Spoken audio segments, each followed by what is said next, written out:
সবার প্রথমে আমাদেরকে কি করতে হচ্ছে, নিচের থেকে হাত উপরে উঠবে। 1 2 3 4 হাত উঠবে উপরে। এবার আমাদের ডান হাত চেস্টে, যখন যাবে তখন আমাদের মাথাটা নিচু হয়ে যাবে। আর এই হাতটা বা হাত পেছনে, এখান থেকে আমরা কি করব, শুধু মাথাটাকে উপরে থেকে করব। 1 2 3 4 বোঝা গেল? ক্লিয়ার এই অবধি? এন্ড এখান থেকে হাত উপরে দুটো। 1 2 3 4 এন্ড এই যে বাপাটাকে উপরে উঠাও। আর এই যে ডান হাত, যে হাতে আমরা ভাত খাই, সেই হাত মাটিতে বোলাও সবার প্রথমে। 1 এন্ড বসো। 2 বোঝা গেল?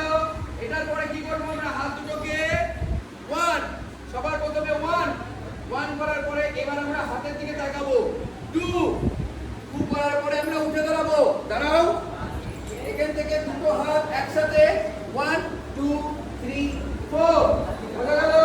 সবার প্রথমে এবার আমরা কি করব, এক পা সামনে গিয়ে দাঁড়াবো। এই যে ডান হাত, এক পা উপরে। 1 2 এবার আমরা কি করব, পাখির মতন করব। পাখি না, যেটা হাতে করলাম আমরা। সবার প্রথমে কি করছি, দুটো হাতের তালু মুখের সাইডে থাকবে। এখান থেকে হাত ক্রস আর বুড়ো আঙুল দুটোকে ধরে নেবো। বুড়ো আঙুল দুটোকে ধরে নেওয়ার পরে এখান থেকে 1 2 3 4 আমরা এটা করব। বোঝা গেল?